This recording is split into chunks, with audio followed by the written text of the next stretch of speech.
Dude on கிறுக்கு கூ mode. என் அறிவுரை திறந்து வச்சிட்டீங்க. Dude comeback mode. டியூட் இப்பொழுது எமோஷனலாக உள்ளார்.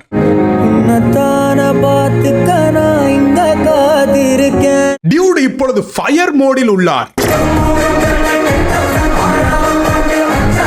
டியூட் கிறுக்கு கூ வெர்ஷன் 2. டியூட் இப்பொழுது ஆழ்ந்த துக்கத்தில் உள்ளார். பாவம். Dude lady version. நல்லா இருந்தா 2 பேர் லைஃப் நல்லா இருக்கட்டும். டியூட் இப்பொழுது சண்டை செய்ய உள்ளார். ஓ, எல்லாமே இவர்தானா? அப்ப நீங்க எல்லாரும் போங்க போங்க. படம் பார்க்கிறதுக்கு முன்னாடி ஊரும் பிளட் என்னோட ரத்தத்துலலாம் ஊறி போயிருந்தது. என்னோட ஃபேவரட் சாங் அப்படின்னு சொல்லலாம். ஆனா படம் பார்த்ததுக்கு அப்புறம் தான் தெரியுது இந்த ஊரும் பிளட் சாங் மியூசிக் போட்டவன்ல இருந்து படம் எடுத்தவன்ல இருந்து படத்துல நடிச்சவங்க ரத்தம் வரைக்கும் ஊறி போயிருக்கு அப்படிங்கிறது. இந்த படம் ஒரு சுமாரா 2.25 மணி நேரம் ஓடுது. 3 மணி நேரம் இந்த படத்தை எக்ஸ்டெண்ட் பண்ணியிருந்தாங்கன்னா இன்னும் 10 வருஷம் எக்ஸ்ட்ராவா வந்திருக்கும்னு நினைக்கிறேன்.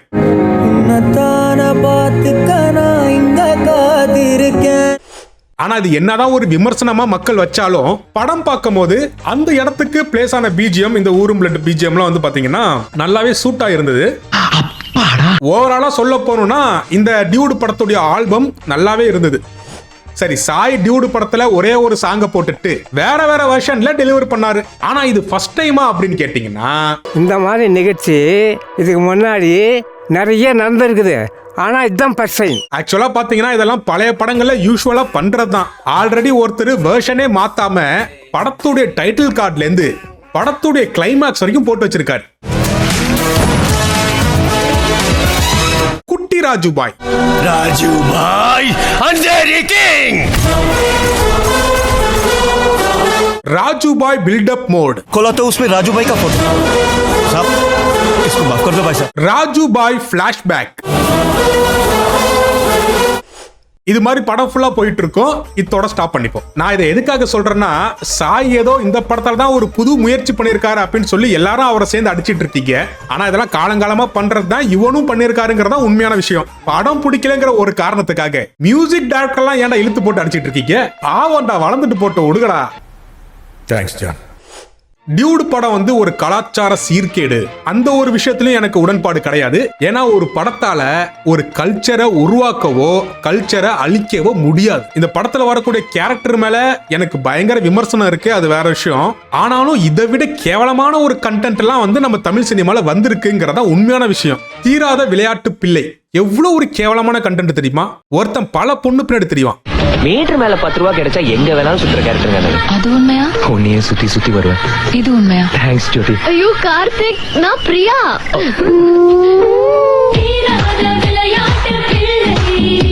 இதுவே ஒரு பொண்ணு பண்ணிருந்தா இந்த சமுதாயம் எப்படி அதை காரி துப்பி இருக்கும் அப்படிங்கறது உங்களுக்கே புரிஞ்சிருக்கும். சோ அதனால இந்த படம் தான் கண்டென்ட்ல ரொம்ப மோசமான ஒரு படம் இது வரைக்கும் வந்ததுலே அப்படின்னு நம்மளால சொல்லிட முடியாது. இந்த படம் என்னோட பார்வையில எப்படி இருந்துச்சுன்னா, இது ஒரு ஃபன்னா ஜாலியா அப்படிதான் இருந்தது. அதுல வரக்கூடிய ஹியூமர்ஸும் எனக்கு ஒர்க் அவுட் ஆச்சு, நல்லாவே இருந்தது. ஆனா பிரச்சனையே என்னன்னா, இந்த படத்துடைய டைரக்டர் தான். இவர் பேட்டிலையா இருக்கட்டும், இல்ல பிரஸ் மீட் மாதிரி இந்த மேடைகள்ல பேசுறதா இருக்கட்டும், இந்த படத்துக்கும் பெரியாருக்கு அதுவும் சம்பந்தம் இருக்கா? அவரெல்லாம் கூட்டு வந்துட்டார் உள்ள. இந்த படம் வந்துட்டு இட் இஸ் கிரியேட்டிங் டிபேட்ஸ். இது கொஞ்சம் சொல்லாத விஷயம்லாம் கொஞ்சம் சொல்லியிருக்காங்க அப்படின்லாம் பேசுகிறாங்க. இது வந்துட்டு தமிழ்நாடு, நிறையா பெரியவங்க இருந்திருக்காங்க. அந்த பெரியவரும் ஒருத்தர் இருந்திருக்காரு. அவங்கெல்லாம் நிறையா சொல்லியிருக்காங்க. அவங்க வழியில தான் நாங்கள் எல்லாம் வந்து இதை பேசிட்டு இருக்கிறோம். அவர் போய் சேர்ந்து பல வருஷம் ஆச்சு. ஆளாளுக்கு போட்டு அடிச்சிட்டு இருக்கீங்க அவரை. என்ன வேணா பேசுவோம், என்னோட வார்த்தை ஒன்னா இருக்கும், அதோட கான்டெக்ஸ்ட் ஒன்னா இருக்கும்னு அவளுக்கு புரியும். இன்னொரு விஷயம் என்னன்னா, இந்த படத்துல வரக்கூடிய கேரக்டர்ஸை ரியல் லைஃபோட ஜஸ்டிபிகேஷன் பண்றது. நான் ஒரு படம் எடுத்தேன், அது ஃபன்னா பாருங்க, ஜாலியா பாருங்க, இப்படி சொன்னா அது ஜாலி ஃபன் அப்படின்னு சொல்லி எடுத்துக்கலாம். டைரக்டர் சுந்தர்சி அப்படிதான் சொல்லுவார். ஆனா இது கொண்டாந்து ரியல் லைஃபோட கனெக்ட் பண்ணி, பெரியாரோட கனெக்ட் பண்ணி, ஏன் இவ்வளோ கன்ஃபியூஷன் உங்களுக்குள்ளேயே? எப்படி நீ இந்த படத்துல வர அகன் மாதிரி ஒரு மக்கு கூவையும் என்ன ப்ரோ டைட்டா கட்ட மாட்டீங்களா? குரல் அரசி பாரி மாதிரி செல்ஃபிஸ் தத்திகளையும் முதல்ல நான் யார லவ் பண்றேன்னு தெரியலடா. கீழே போற வரைக்கும் கொஞ்சம் கம்பெனி கொடுங்களா, அப்பதான் யாருக்கும் டவுட் வராது. எப்படி ரியல் லைஃபோட கனெக்ட் பண்ண முடியும்? அதுதான் பிரச்சனையே. அதுதான் பிரச்சனையே. மை கருத்து வாட் இஸ் ஐம் சேயிங். எனக்கு இவங்க இந்த கண்டென்ட்டை எடுத்ததுலயோ இவனுங்க அதுல ஹியூமர் பண்ணதுலயோ எனக்கு பிரச்சனை இல்லை. இந்த படம் ரியல் லைஃபோட எதுக்கு கனெக்ட் பண்ணி பேசுனீங்க? ஒரு பேச்சுக்கு அங்க வாங்கி வாங்கினா உடனே சொன்னதுக்கு சரி வந்து பீதிய கிளப்பலாம், என்னப்பா நியாயம்? அப்போ இந்த படத்துடைய கேரக்டரை ரோஸ் பண்றதுல தப்பு இல்லையே? அதெல்லாம் இல்லைங்க. இல்ல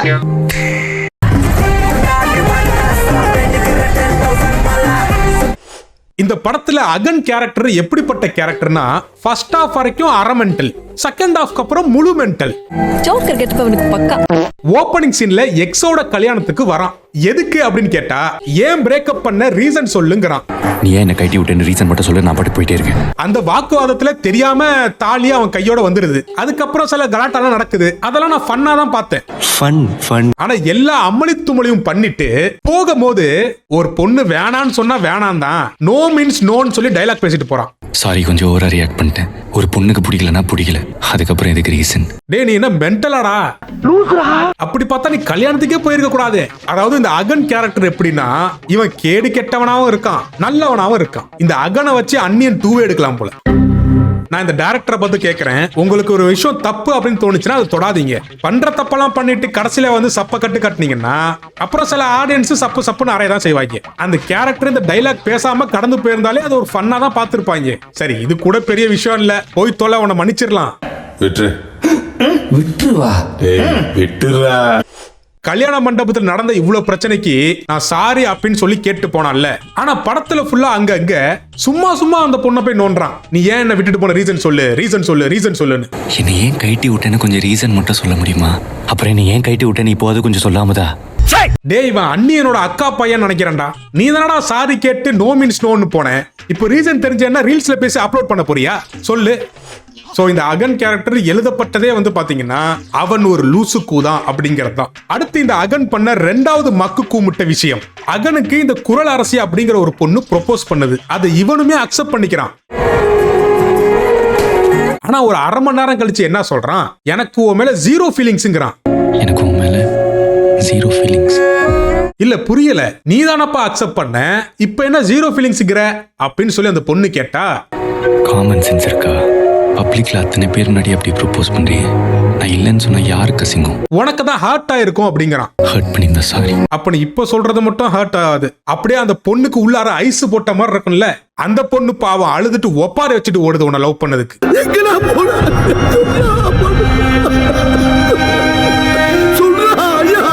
இப்ப தெரியுதா இந்த அகனுக்கு மனநலம் பாதிக்கப்பட்டிருக்கு.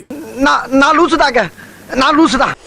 சரி, இப்படியே ஒரு 6 மாசம் ஓடிருச்சுங்க. அந்த புள்ள கிளம்பி ஊருக்கு போயிட்டான், வெளியூருக்கு போயிட்டான். இந்த 6 மாசம் கேப்ல இவனை எது ஹெவியா இன்ஃப்ளூயன்ஸ் பண்ணுச்சுன்னு தெரியல. திருப்பி நான் வந்து குரல் அரசை லவ் பண்றேன்னு வந்து நிக்கிறான். மச்சான், நான் குரலை லவ் பண்றேன்டா.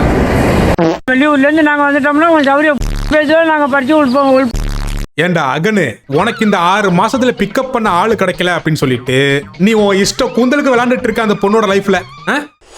சரி ஓகேப்பா, அந்த பொண்ணை நான் வந்து லவ் பண்றேன்னு சொல்றான்ல, அதுக்கு ஏதாச்சும் ஒரு கன்வென்சிங்கான ஒரு சீன் இருக்கணும்ல. இவனுக்கு என்ன திறமை காமிக்கிறாங்க, பைக்ல கீழே வந்து புறமண்டையில அடிபட்டுருது. அப்ப அவர் வந்து சாகர நிலைமைக்கு போயிட்டாராம். அந்த 10 செகண்ட்ல அவருக்கு ஞாபகம் வந்த முகம் யாருன்னா அந்த குரல் அரசி. எப்படி கன்வென்ஸ் பண்றாங்க பாத்துக்கிடுங்க. இவனுக்கு இந்த ஆக்சிடென்ட் ஆகி மண்டையில அடிபட்டதுக்கு முன்னாடியாச்சு அரை மென்டலா தான் இருந்தான். இப்போ மண்டையில அடிபட்ட பிறகு முழு மென்டலாவே ஆயிட்டான். அவனை ஒரு ஆயா கூட லவ் பண்ணாது. அந்த ஆயாவையும் பிடிச்சி உனக்கு ஒரு தாத்தாவை செட்டப் பண்ணி கொடுக்கறான் பாருன்னு சொல்லி கிளம்பிடுவான். அப்படிப்பட்ட ஆள் இவன். புறமண்டையில அடிப்பட்டதுக்கெல்லாம் ஒரு பொண்ணை லவ் பண்ணணும்னா எனக்கு ஆல்ரெடி 4 தடவை மண்டை உடைஞ்சிருக்கு. அப்ப நான் என்ன பண்ணட்டும்? உருட்டுங்கடா, அளவோட உருட்டுங்க, கொஞ்சம் கம்மியா குட்டியா இப்படி உருட்டுங்க, அள்ளி விடக்கூடாது. என்ன மூட்டையா வெறுப்பா இருக்கா இல்லையா? சரி ஓகே விடுங்க. இப்ப நீங்க லவ் பண்ணீங்கன்னா டைரக்டா யார்கிட்ட போய் சொல்லுவீங்க? அந்த பொண்ணுகிட்ட தான் போய் சொல்லுவீங்க. அந்த பொண்ணோட அப்பன்ட்ட போய் சொல்லுவீங்களா? இவன் போய் சொல்றாங்க நாங்க கோளாறு. ஆக்சுவலா இந்த படம் வந்து அதோட நேச்சுரல் ஃப்ளோலே இல்ல, இவனுங்களே ப்ராப்ளம் கிரியேட் பண்ணுங்கிறதுனால கிரியேட் பண்றாங்க. அடுத்து இந்த படத்துல வரக்கூடிய கேரக்டர் நம்ம அகனோட அம்மா. அகனாச்சு ஃபர்ஸ்ட் ஹாஃப் வரைக்கும் அரை மென்டல், இது ஆரம்பத்துல இருந்தே முழு மென்டல். அந்த கதையை சொல்றேன் இப்ப பாத்துக்கிடுங்க. நம்ம சரத்குமார் கேரக்டர் இருக்குல்ல, அவர் வந்து பெரிய ஒரு மினிஸ்டர். ஆமா, அவருக்கு வந்து 2 தங்கச்சி போல. ஒரு தங்கச்சி வந்து இவரே சாவடிச்சிட்டாரு. அப்படியே கொண்டு கிணத்துல அள்ளி போட்டதே நான் தாமா. ஏன்னா அவ்வளோ ஒரு சாதி வெறி. வேற சாதி பையனை வந்து லவ் பண்றா அப்படின்னு தெரிஞ்ச பிறகு சொந்த தங்கச்சியை கொண்டு போடுறாரு. இது வந்து இன்னொரு தங்கச்சிக்கும் தெரியுது. யாரு? அகனோட அம்மா. இவ்வளோ தெரிஞ்சும் தன்னோட பையன் அகனை அண்ணனோட பொண்ணுக்கு கல்யாணம் பண்ணி கொடுக்குறா. குரல் நல்ல பொண்ணு, எனக்கு ஓன் லைஃப் தான் முக்கியம். இல்ல எனக்கு புரியல, குடும்பமே பிறக்கும் போதே லூசா இல்ல எனக்குன்னே வருவீங்களாடா? எப்படி முடியுது? சொந்த சிஸ்டரை கொன்னது தன்னோட சொந்த அண்ணங்கிறது தெரியுது. அந்த அண்ணன் பொண்ணுக்கே கல்யாணம் பண்ணி கொடுக்குறீங்கன்னா எப்படி கொடுப்பீங்க? இது என்னால ஏத்துக்க முடியல சீரியஸா. ஏன்டா இப்படி பண்றீங்க அப்படின்னு கேட்டா அண்ணன் தான் கேடு கெட்டவன், இவன் ரொம்ப நல்ல பொண்ணுங்கிறான். குரல் நல்ல பொண்ணு. நீ பார்த்த கல்யாண ஏற்பாடும் தடபுடலாம் நடந்துட்டு இருக்கு. இப்போ இந்த பொண்ணு குரல் என்ன சொல்றான்னா, எனக்கு ஒரே கன்ஃபியூஷனா இருக்கு. முதல்ல நான் யார லவ் பண்றேன்னு தெரியலடா.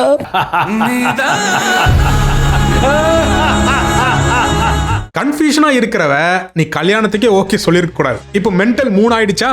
இப்போ நம்ம அகன் என்ன பண்றான், இந்த 6 மாசம் கேப்ல நடுவுல ஒரு பையனை லவ் பண்ணிச்சுல்ல பாரி, அந்த பையனை நீ லவ் பண்ற அப்படின்னு சொல்லி குரல் அரசையை கன்வின்ஸ் பண்ணிட்டு இவன் உள்ளுக்குள்ள அழுகுறான். எனக்கும் மேல ஜீரோ ஃபீலிங்ஸ். ஏன் சிரிக்கிறீங்க? மண்டேல எதுவும் பயங்கரமா அடிபட்டுருச்சாடா? ஹாஸ்பிட்டல் போய் தொலையண்டா. இந்த 6 மாசம் கேப்ல நீ எப்படி அவளை மிஸ் பண்ணுவ? நீ வேணான்னு சொல்லிட்ட ஒரு பொண்ணை, கான்டாக்டே இல்லாத பொண்ணை நீ எப்படி 6 மாசம் மிஸ் பண்ணி அவளை திருப்பி லவ் பண்ணி கல்யாணம் வரைக்கும் போய் அவ இன்னொருத்தனை லவ் பண்றா அப்படின்னு சொன்ன பிறகு எப்படி திருப்பி அந்த சிம்பத்தி வரும்? எப்படி உன் கண்ணு கலங்கிச்சு? சரி, இந்த லவ் மேட்டரை கொண்டு போய் அப்பாட்ட சொல்லிடலாம், நமக்கு இந்த கல்யாணத்துல இஷ்டம் இல்ல, நான் பாரின்னு ஒரு பையனை லவ் பண்றேன் அப்படின்னு சொல்லிடலாம்னு சொல்லிட்டு அந்த பொண்ணு கிளம்புனா, நம்ம மினிஸ்டர் அவர் தான் மிகப்பெரிய ஒரு சாதி வெறியராச்சே. அந்த பையன் கேஸ்ட் வேற, உன் பையன் கேஸ்ட் வேற, 2 பேரோட பேரும் வெரி ஒஸ்ட் அப்படின்னு சொல்லி அனுப்பிச்சிடுறான். நாளைக்கு கல்யாணம் ஆனதுக்கு பிறகு அவன் காஸ்ட் நம்ம காஸ்ட் ஆகாதுல்ல. அது கூட எனக்கு கன்வின்சிங்கா இருந்துச்சுடா. நம்ம அரமெண்டல் அகனுக்கு 2 வாய்ப்பு இருந்தது. ஒன்னு, அந்த கல்யாண மேடையை விட்டு ஓடிட்டா பிரச்சனை அவனுக்கு இல்ல, நம்ம மினிஸ்டர் அவனோட சொந்த பொண்ணே கொண்டுருவாரு. ஆனா இந்த சேஃப்டியான ஆப்ஷனை இவன் சூஸ் பண்ணாம சின்ன வயசுல காது குத்துற சீனையும் மொட்டை அடிக்கக்கூடிய சீனையும் காமிச்சு இல்லாத சிம்பத்தியை இவனே உருவாக்கி நான் உன்னை கல்யாணம் பண்ணி அந்த பையன் கூட சேர்த்து வைக்கிறேங்கிறான். டேய் அரமெண்டல் அகனு, என்னடா இதெல்லாம்? இந்த ஒரு கேவலமான டீலிங்க்கு இந்த பாரி பயலும் உடந்தை. இப்ப லூசு 4 ஆயிடுச்சா?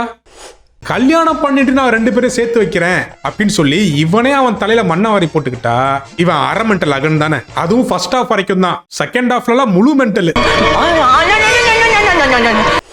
சரி, இப்ப என்ன, 2 பேரும் கல்யாணம் பண்ணிட்டாங்க, எப்படியும் இவன் வந்து அவளை சேர்த்து வச்சிருவான். ஆனா இது இவ்வளவு ஈஸியா நடக்க கூடாது, இங்க ஒரு ப்ராப்ளம் கிரியேட் பண்ணும் அப்படின்னு சொல்லி உருவாக்கப்பட்டதுதான் ஒரு குழந்தை கேரக்டர். அதாவது இந்த பாரியும் இந்த வீணா போன மிஸ்ஸஸ் பாரியும் 2 பேரும் சேர்ந்ததுனால ஒரு கரு ஒண்ணு உண்டாயிடுச்சு. அதாவது இப்ப குரல் அரசி பிரெக்னண்டா இருக்கா.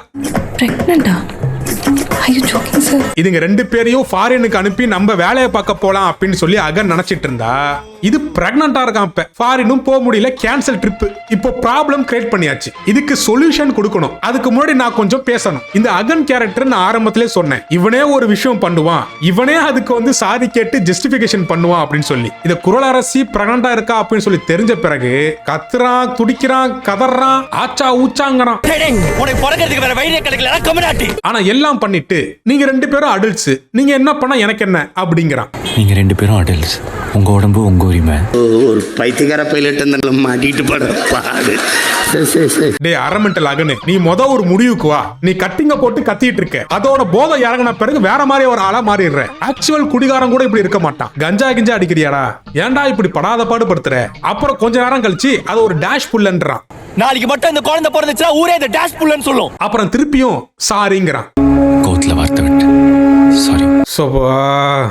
ஒன்னு சாலையில அந்த ஓரத்துல நில்லு, இல்ல இந்த ஓரத்துல நில்லு. இந்த படமே வந்து பாத்தீங்கன்னா problem solution, problem solution, problem solution, problem solution, இப்படியே தான்டா போயிட்டு இருக்கு. மேத்தமெட்டிக்கல் ப்ராப்ளம் கூட நான் சால்வ் பண்ணிடுவேன்டா. இவனுங்க கிரியேட் பண்ற ப்ராப்ளம்க்கு நம்ம மண்டை பிச்சுக்கும் போல. அடுத்து இப்ப அபார்ட் பண்ண போறாங்க. இங்க ப்ராப்ளம் என்னன்னா அந்த அபார்ஷன், இது அவங்க பண்ணக்கூடாது, பண்ணா அங்கே கதை முடிஞ்சிடும். இதுக்கு எப்படி சொல்யூஷன் தேடுறாங்கன்னா, இப்போ நீங்க குழந்தைய அபார்ட் பண்ணிட்டீங்கன்னா 100% பிறக்கிறதுக்கு, அதாவது திருப்பி அந்த குழந்தை ஃபார்ம் ஆகிறதுக்கு வாய்ப்பு இல்லைன்ட்டாங்க. திரும்ப குழந்தை பிறக்கிறதுக்கு 90% சான்ஸ் இல்ல. இப்ப நம்ம அரமெண்டல் அகன்னு மனசு மாறிடுறாரு. சரி அபார்ட் பண்ண வேண்டாம் வா அப்படின்னு சொல்லி கூட்டு போயிடுறான்.